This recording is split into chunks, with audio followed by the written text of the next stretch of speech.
नमस्कार दोस्तों, आज के इस वीडियो में हम फंगी के क्लासिफिकेशन पढ़ेंगे। यानी फंगी को कितने रूप में क्लासिफाई किया गया है उसको जानेंगे।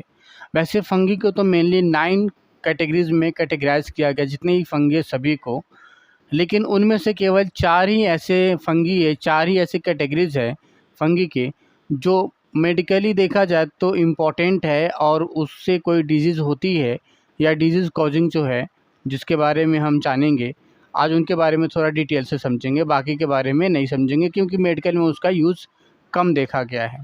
तो चलिए शुरू करते हैं इसी क्लासिफिकेशन को।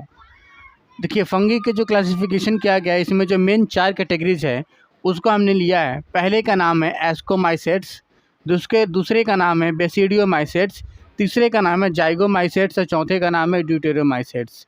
एक एक करके सभी के जनरल प्रॉपर्टीज़ या जनरल कैरेक्टरिस्टिक्स देख लेते हैं क्या होता है, क्योंकि इससे जुड़ा हुआ आने वाले वीडियो में कुछ न कुछ इसका रिलेशन देखने को आपको मिलेगा।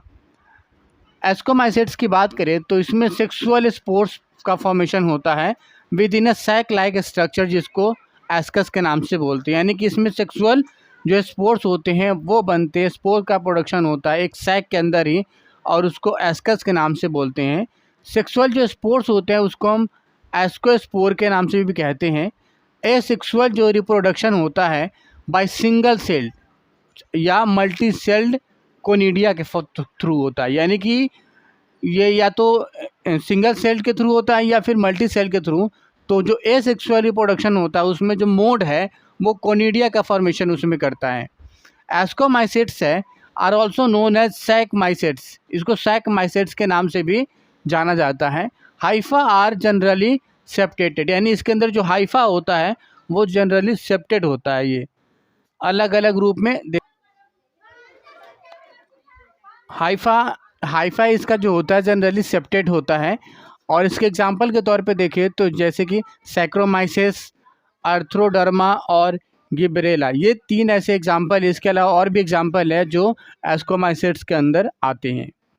बेसिडियोमाइसेट्स की बात करें तो बेसिडियोमाइसेट्स के अंदर जो सेक्सुअल स्पोर होते हैं वो प्रोड्यूस होता है एक्सटर्नली ऑन अ बेसिडियम के ऊपर। बेसिडियम के ऊपर ये बाहर ये सेक्सुअल स्पोर प्रोड्यूस होता है। Sexual spores are also known as basidiospore, और उस सेक्सुअल स्पोर को बेसिडियोस्पोर के नाम से भी जानते हैं। Asexual reproduction occurs by budding, जो एसेक्सुअल तरीके से अगर इसमें रिप्रोडक्शन होता है तो कौन कौन तरीके से हो सकता है। बडिंग यानी कि उसी के अंदर बड निकलता है।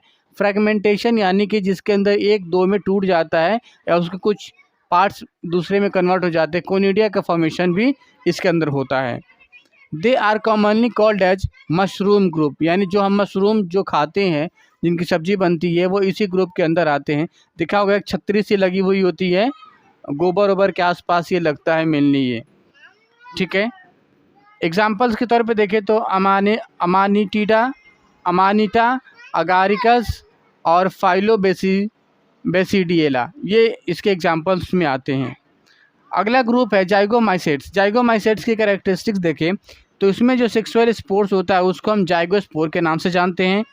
जो जाइगोस्पोर होता है ये किससे बना होता है, फ्यूजन ऑफ 2 सिमिलर सेल्स, यानी 2 सिमिलर सेल जब आपस में मिल जाते हैं तो वो जाइगोस्पोर का फॉर्मेशन कर लेता है। एसेक्सुअल रिप्रोडक्शन है ये स्पोरेंजियोस्पोर्स के थ्रू होता है। और हाइफा जनरली एसेप्टेड होता है, यानी कि इसमें हाइफा अलग नहीं होता, अलग सेप्टा उसमें नहीं बना होता है। और एग्जाम्पल के तौर पे देखें तो राइजोपस, म्यूकर, बेसिडियो बोलस या कोनिडियो बोलस के नाम से अलग अलग एग्जाम्पल इसमें दिए गए हैं। ड्यूटेरोमाइसेट्स के अगर कैरेक्टरिस्टिक्स देखें तो इसमें कोई सेक्सुअल स्टेज नहीं पाया जाता है, कोई सेक्सुअल स्टेज इसमें नहीं है। ऑल्सो नोन एज इम्परफेक्टाई, इसको इम्परफेक्टाई के नाम से भी जानते हैं। और जो इसमें जो रिप्रोडक्शन होता है एसेक्सुअल तरीके से होता है और वो जो मोड है वो कोनिडिया के तरीके से होता है।